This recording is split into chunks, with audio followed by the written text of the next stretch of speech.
wrap up this section of history. We got more history books next week, by the way. The history is not over. It's very rich, very rich. But we wrap up these books of the Samuels, the Kings, and the Chronicles. It's funny. If you have been reading Chronicles, you'll see it's very different, a little more generous, perhaps, understanding.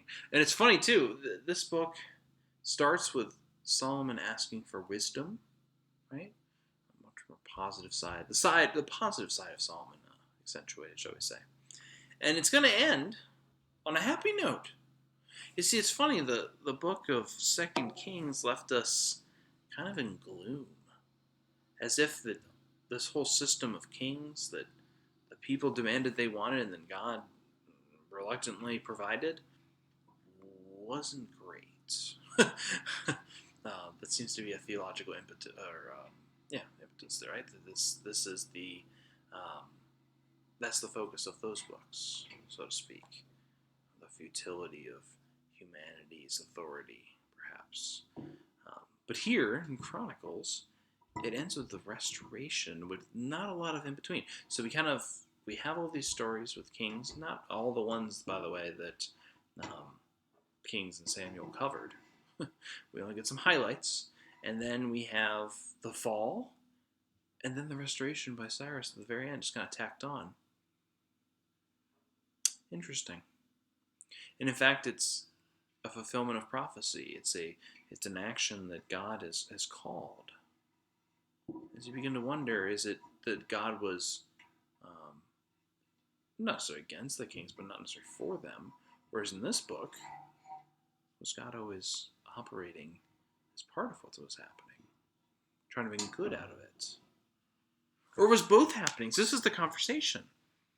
I don't think the book of Chronicles necessarily is refuting Samuel and Kings. I think it's adding to the conversation.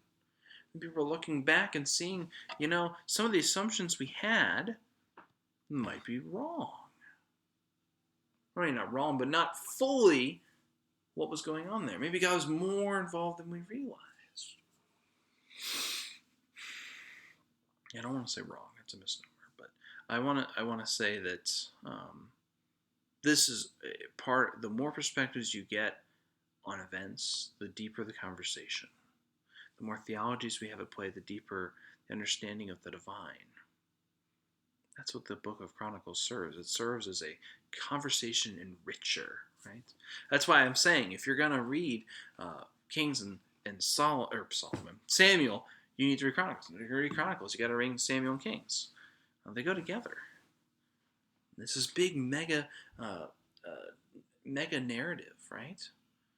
There's so much that happens in these books. So many kings, so many people. I know the names can get a little confusing and such, but God is always the same. And God's law is a background in all of these books. God's presence, God's will. Now, is that law and will always followed? No! And that's part of the problem. And we'll get a lot more into that in the books, the prophet books. We'll get there. It's funny, we have this section that's very chronological. Don't get used to that. If you like chronological books, these books are for you. If you like thematic books, hold on tight, because we're coming for you. But first, we're going to wrap up history next week, and then we will, it's kind of exciting. This was kind of like the big, mega history books, but then we're going to hit some smaller ones, and then we will start wisdom. So, I look forward to exploring the library with you even more next week.